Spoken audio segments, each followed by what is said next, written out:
Biologically rich coastlines, blue waters, rich culture and food comes to mind when thinking of Phuket, one of Thailand's most known provinces. Yet Phuket also has become a tourism hotspot and major fisheries port, reshaping the environment and the communities that call Phuket home. During our time in Thailand, we observed a number of impacts, including tourism and development, fishing, climate patterns and coastal change, and the designation of national parks. Many of these impacts are inherently intertwined and moving parts of harsh cycles. These impacts threaten not only the waters and the environment of Phuket, but also the local livelihoods.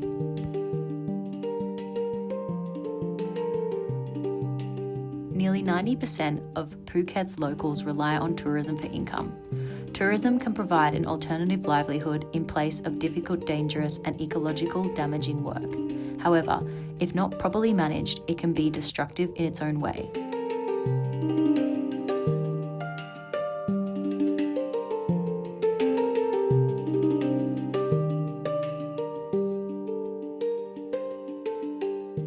Over-tourism adds pressure to imperfect waste management systems, exacerbating pollution in the environment.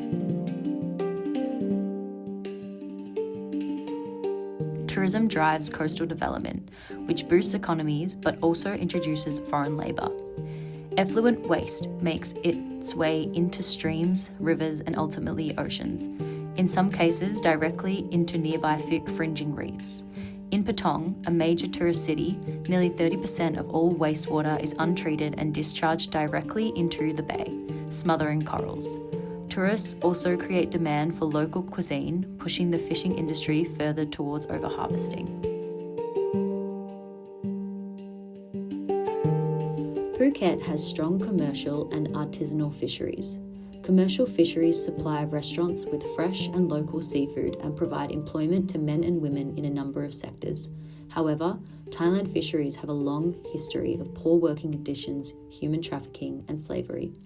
Despite governmental reform following a European Union warning in 2015, Thai fishers are still often criticised for their lack of human rights. Similar to commercial fisheries, artisanal fisheries provide employment to both men and women. However, the entire fishery is much more local. Each day, the nearby fish market, we saw the same women selling seafood coming off the boats as the day before. These fishers aren't supplying restaurants or exporting their catch. This is going to locals, either to supply small market stalls or to feed their families. Because Phuket is a small island with a high level of coastal dependency, they are very vulnerable to the impacts of natural disasters and climate change. Dense coastal development exacerbates the rate of coastal erosion. Erosion has caused massive land loss in Phuket, displacing people, businesses, and reducing habitats. Critical tourist beaches have suffered as well as coastal agricultural farms. The loss of mangrove forests in Thailand has also contributed to the rate of coastal erosion that is impacting more than 11 million people living in coastal zones.